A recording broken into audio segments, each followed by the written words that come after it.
Mature theme. Disclaimer, ये audio series mature themes, language और violence को कंटेन करती है जो सभी लिसनर्स के लिए सूटेबल नहीं है। पेरेंटल एडवाइस नेसेसरी है। ये कंटेंट एडल्ट ऑडियंसेस के लिए है और इसमें combat, blood, murder, potentially disturbing scenarios और स्ट्रॉन्ग लैंग्वेज इंक्लूड हो सकती है। अगर आप ऐसी कंटेंट से इजीली ऑफेंडेड या डिस्टर्ब्ड हो जाते हैं तो प्लीज ना सुने। ये ऑडियो सीरीज किसी भी प्लेटफॉर्म कंटेंट को कॉपी नहीं करती है। स्टोरी फैंटेसी बेस्ड है। अगर कोई नाम मैच करता है तो हम इसे एक कोइंसिडेंस कह सकते हैं। यह ऑडियो बुक फन और जॉय पर्पसेस के लिए डिजाइन्ड है। निश्चित रूप से वे सभी असफल हुए, अन्यथा किसी को भी सफलता मिले बिना इतना समय नहीं लगता। अभी कुछ समय पहले ही हर्यक अजातशत्रु और अन्य लोगों ने एक कप चाय पीने में लगने वाले समय से भी कम समय में यह काम कर लिया था, लेकिन अब तक कोई नाम सामने नहीं आया है और कोई हलचल भी नहीं है। मुझे यकीन है कि उनमें से कोई भी स्वर्ग का मास्टर नहीं बन पाया होगा। हम मुर्गे से भी बदतर हैं और वह खुद भी इससे बेहतर नहीं है। यह तो हास्यास्पद है। भीड़ में तरह तरह की चर्चाएं होने लगीं। कुछ लोग हैरान थे तो कुछ लोग मजाक उड़ा रहे थे। विपिन ने सबको नीचा दिखाने के लिए मुर्गी और घोड़े का इस्तेमाल किया। अब जब उसके पास गड़बड़ करने का मौका है तो बेशक वे इसे हाथ से जाने नहीं देंगे। जब किसी को किसी स्थान पर शर्मिंदगी उठानी पड़ती है तो वह अक्सर अपनी गरिमा को पुनः प्राप्त करने का प्रयास करता है, भले ही वह प्रयास केवल कल्पना में ही क्यों न हो। असंभव। टीचर अवश्य सफल होंगे। सुभृण शेख ने अपना सिर हिलाया। उसकी निगाहें दृढ़ थीं। अगर वह भी बिना किसी कठिनाई के सफल हो गई तो टीचर की प्रतिभा वाला कोई व्यक्ति कैसे असफल हो सकता है? यह तो मजाक ही होगा। हर्यक अजातशत्रु, आप क्या सोचते हैं? एल्डर खुद को रोक नहीं पाए और पास ही खड़े युवक से पूछ लिया। उनके प्रश्न पर आसपास खड़ी भीड़ ने तुरंत अपनी चर्चा रोक दी और इस विलक्षण प्रतिभा के विचार सुनने के लिए उत्सुक हो गई। मैं थोड़ी देर की हिचकिचाहट के बाद हर्यक अजातशत्रु ने सिर हिलाया। मुझे विश्वास है कि मास्टर विपिन और उनके सभी छात्र सफलतापूर्वक अपना भाग्य पालेंगे और स्वर्ग के मास्टर्स बन जाएंगे, जबकि अन्य लोगों ने सुभृण शेख और अन्य लोगों को अवसरों का लाभ उठाते हुए नहीं देखा था। उन्होंने इसे स्वयं देखा था। जिस कार्य को पूरा करने में उन्हें कठोर परिश्रम करना पड़ा था वह उन्हें आस्तीन से चिड़िया निकालने के समान सरल लगा। यदि छात्र भी ऐसा कर सकते हैं तो शिक्षक तो और भी अधिक उल्लेखनीय होगा। यदि उन्हें सफलता अवश्य मिलेगी तो फिर अब तक कोई भी सफल क्यों नहीं हुआ? बिल्कुल। भाग्य को समझने का समय अलग अलग होता है और यह जितनी जल्दी हो उतना बेहतर नहीं होता, लेकिन 10 से अधिक लोगों में से कम एक को अब तक सफल हो जाना चाहिए था। एल्डर, क्या आपको लगता है कि ऐसा इसलिए है क्योंकि इस बार उनमें से बहुत से लोग प्रवेश कर गए हैं? शायद वे एक दूसरे को प्रभावित कर रहे हैं, जिससे चीजें धीमी हो रही हैं। यह संभव है। एल्डर चौंक गए। ऐसी स्थिति में कोई समस्या नहीं थी। आखिरकार इतने सालों में एक साथ 10 से ज्यादा लोगों का प्रवेश अभूतपूर्व था। इस पर कुछ देर तक विचार करने के बाद भी कोई निष्कर्ष नहीं निकला और एल्डर ने अटकलों को किनारे रखते हुए अपनी जिज्ञासा वापस पास खड़े युवक की ओर मोड़ दी। वैसे हर्यक अजात शत्रु, पहले क्या हुआ था? आप में से इतने सारे लोग एक साथ कैसे सफल हो गए? भीड़ का ध्यान पुनः उनकी ओर गया। वे भी इस प्रश्न से उतनी ही उत्सुक थीं। स्वर्ग के मास्टर असेसमेंट में कोई शॉर्टकट नहीं है। हम में से इतने सारे लोगों का एक ही समय में सफल होना केवल इसलिए संभव हुआ क्योंकि सभी में असाधारण प्रतिभा थी। सुब्रह्मण्य शेख के निर्देशों को ध्यान में रखते हुए हर्यक अजात शत्रु ने ज्यादा कुछ बताने की हिम्मत नहीं की। आप कहते हैं कि आप सभी बहुत प्रतिभाशाली हैं। हालांकि मुझे इस पर विश्वास करना कठिन लगता है, लेकिन मैं इसे स्वीकार कर सकता हूं। लेकिन फिर आप दावा कर रहे हैं कि मुर्गियां भी प्रतिभाशाली हैं। क्या आप हमें मूर्ख समझते हैं? एक युवक ने व्यंग्यपूर्वक उपहास किया। बिल्कुल, ऐसी मुर्गियां हम साल में सैकड़ों की संख्या में खाते हैं। अगर उसमें सचमुच प्रतिभा होती तो वह खुद को क्यों बलि चढ़ाने के लिए तैयार हो जाती? एक और ने भी आवाज लगाई। यह हर्यक अजातशत्रु के चेहरे पर पूरी तरह से असहायता का भाव उभर आया। अगर वह मुर्गा प्रतिभाशाली नहीं था तो फिर वह क्या बन गया? कचरे से भी कम। जैसे ही वह समझाने का कोई तरीका ढूंढने की कोशिश कर रहा था, अचानक ही कुछ ही दूरी से एक शक्तिशाली ऊर्जा का प्रवाह प्रकट हुआ। पहले उपहास का पात्र बनी छोटी चिड़िया से अत्यधिक शक्तिशाली आभा निकलने लगी और उसके पीछे एक शक्तिशाली मुर्गे का भ्रमात्मक रूप प्रकट हुआ। क्या यह दक्ष रैंक में है? यह एक दक्ष रैंक मुर्गी है। कमरे में सन्नाटा छा गया। एक साधारण दिखने वाले मुर्गे के लिए ओरिजिन कोर दायरे के पहले स्तर तक पहुंचना भी काफी प्रभावशाली होगा। लेकिन जैसा कि पता चला, वह ओरिजिन कोर दायरे के दक्ष रैंक पर था और भाग्य को समझते ही वह सीधे टूट गया। चारों ओर देखने पर यह स्पष्ट हो गया कि वहां उपस्थित आधे से अधिक लोग मुर्गी के पालन पोषण के स्तर की बराबरी नहीं कर सकते थे। इसमें कोई आश्चर्य नहीं कि इसे मूल्यांकन में भाग लेने के लिए लाया गया था। दक्ष रैंक सिर्फ मुर्गी नहीं है, यह एक ओरिजिन बीस्ट है। कोई भी यही चुनाव करता। सच है, हम मानते हैं कि हम मुर्गे से तुलना नहीं कर सकते, लेकिन हमने सालों तक घोड़े पाले हैं और वह अच्छे गुणों के बावजूद अभी भी एक साधारण घोड़ा ही है। वह प्रैक्टिस नहीं कर सकता तो वह भाग्य को कैसे समझ सकता है? किसी ने एक और संदेह उठाया। भीड़ के सवाल पूछने के दौरान नाशकदेव ने अचानक एक लंबी हिनहिनाहट भरी और अपने अगले पैरों को ऊपर उठाया, जिससे उसके पीछे एक भ्रामक आकृति प्रकट हुई।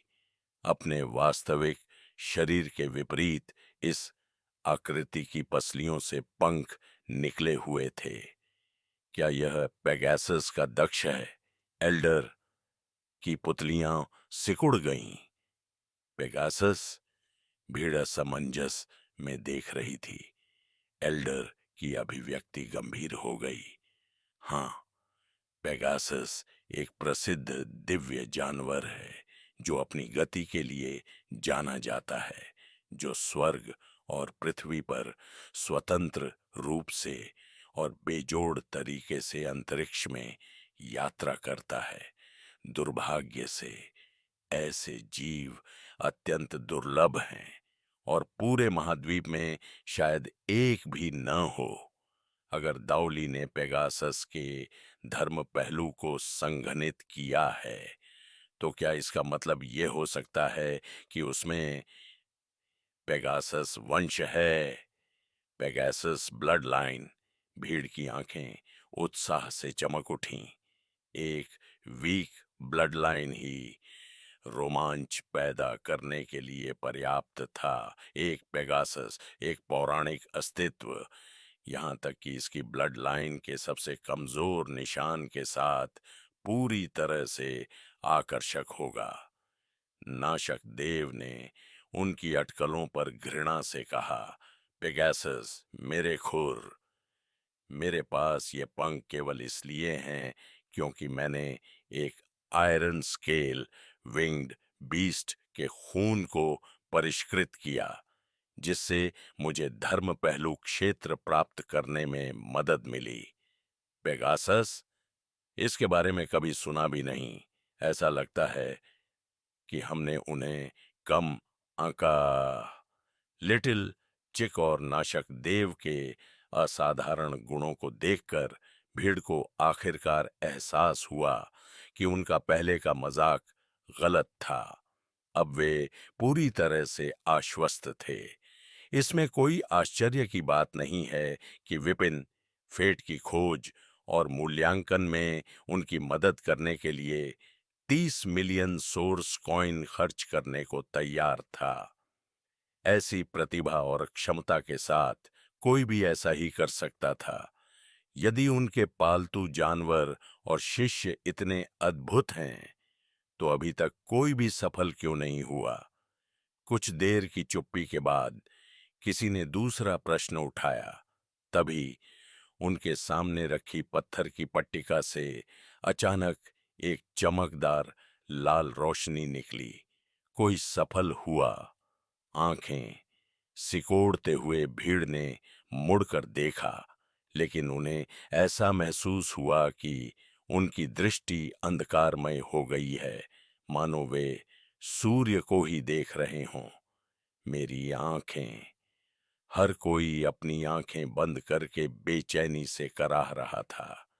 इस बीच एल्डर का शरीर कांप उठा। उसकी पुतलियां सिकुड़ गईं और उसके चेहरे पर अविश्वास का भाव प्रकट हुआ। चमकती रोशनी। क्या इसका मतलब यह हो सकता है किसी ने टीयर 3 भाग्य या उससे भी आगे की समझ हासिल कर ली है? स्वर्ग के मास्टर्स की असेसमेंट की देखरेख करने वाले एक बुजुर्ग के रूप में गंगाधर को अच्छी तरह से पता था कि पत्थर की पट्टिका की चमक क्या दर्शाती है। साधारण लाल बत्ती का मतलब था सुनहरा कोई भाग्य, जिसमें भाग्य की समझ का सम्मानजनक स्तर हो। हालांकि ब्लाइंडिंग लाइट पौराणिक थी, जिसके प्रकट होने के लिए टीयर 3 भाग्य या उससे अधिक की आवश्यकता थी। क्या हाल ही में प्रवेश करने वालों में से किसी के पास ऐसी प्रतिभा हो सकती है? स्रोत दुनिया भर में टीयर 3 भाग्य के केवल 99 मार्ग मौजूद थे, जिनमें से प्रत्येक एक विशाल शक्ति से बंधा हुआ था। जो कोई भी व्यक्ति किसी एक को समझ लेता था, उसे ऐसी शक्तियों का शिष्य बनने का मौका मिल सकता था, जिससे उसकी स्थिति तुरंत बढ़ जाती थी। टीयर 2 भाग्य और भी दुर्लभ था, जिसमें केवल 24 रास्ते मौजूद थे। इनमें से किसी एक का मुख्य शिष्य बनने का मतलब था बेजोड़ अवसर, जो जेनिथ किंगडम के डेस्टिनी हॉल द्वारा दी जाने वाली किसी भी चीज से कहीं बढ़कर था। उसके अंदर उत्साह की लहर दौड़ गई और उसकी मुट्ठियां कसकर बंद हो गईं। अपनी आंखें सिकोड़ते हुए उसने खुद को चकाचौंध करने वाली रोशनी को सहने के लिए मजबूर किया। यह देखने के लिए उत्सुक था कि किसका भाग्य ऐसा है। इससे पहले कि वह जवाब समझ पाता, पत्थर की पट्टिका की चमक और भी तेज हो गई, बेतरतीब ढंग से चमकने लगी, मानो उकसाया गया हो। हॉल को नाइट क्लब की तरह रोशन कर दिया। यहाँ तक कि गंगाधर को भी अपनी आंखें खुली रखने में संघर्ष करना पड़ा। जमीन के हिलने से गड़गड़ाहट की आवाजें गूंजने लगीं। हॉल में ऊर्जा का एक बहुत बड़ा उतार चढ़ाव हुआ और गंगाधर को टैबलेट की गर्मी बढ़ती हुई महसूस हुई, जो किसी ब्रांडिंग आयरन की तरह लाल गर्म चमक रही थी। कुछ गड़बड़ हो गई है। सभी लोग तुरंत हॉल से बाहर निकल जाओ। पत्थर की पट्टिका की बढ़ती अस्थिरता और बिगड़ते झटकों को महसूस करते हुए गंगाधर को पता था कि कुछ अप्रत्याशित हुआ है। वह इतने सारे लोगों की जान जोखिम में नहीं डाल सकता था, खासकर डेस्टिनी हॉल के भविष्य की संभावनाओं को समझ गया। उसके आदेश पर भीड़ ने उस पट्टिका को देखने का प्रयास छोड़ दिया और घबरा कर भाग गई।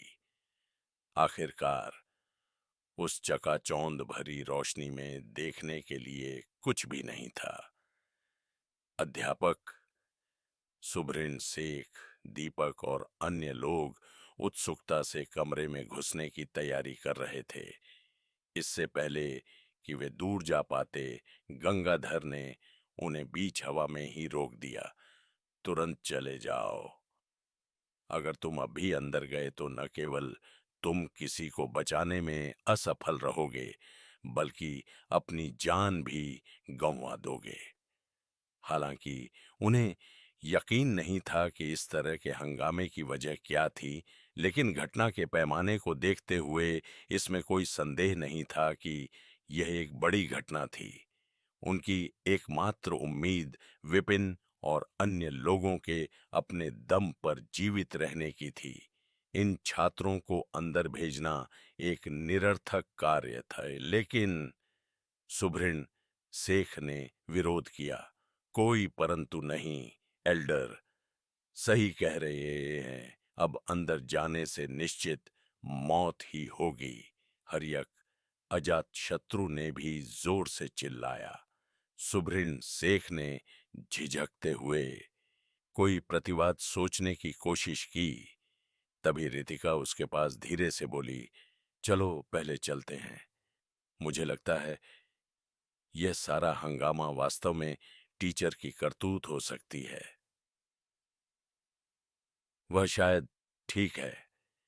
विपिन को अच्छी तरह से जानने के कारण रितिका को यकीन नहीं हो रहा था कि वह इसका कारण नहीं था, जबकि बाकी सभी का आकलन सुचारू रूप से चल रहा था। उसकी अकेले की एंट्री ही सब कुछ लगभग उड़ा देने के लिए पर्याप्त थी। यह सोचना कि वह जिम्मेदार नहीं था, आत्मधोखा होगा। आप ठीक कह रहे हैं। उसके शब्दों ने सुभ्रिन शेख को होश में ला दिया। टीचर न केवल बेहद शक्तिशाली थी, बल्कि उसके पास नई दुनिया भी थी। अगर कुछ गलत भी हो जाता तो वह निस्संदेह खुद की रक्षा कर सकती थी। अगर वह जल्दबाजी करती तो वह केवल बोझ बन जाती। अपने आप को संभालते हुए उसने और कुछ नहीं कहा और नाशकदेव तथा लिटिल चिक को पकड़कर बाहर की ओर भागी। जैसे ही वे दरवाजे के पास पहुंचे, जमीन का कंपन तेज हो गया और लाल रोशनी तेज हो गई। एक बहरा करने वाला धमाका हुआ और लाल गर्म चमकती हुई पत्थर की पट्टिका अचानक टूट गई। इसके परिणाम स्वरूप उत्पन्न शॉकवेव ने पूरे हॉल को चीर दिया। टकरा जाना। कभी भव्य और विस्मयकारी रहा डेस्टिनी हॉल एक क्षण में ढहकर मलबे में तब्दील हो गया।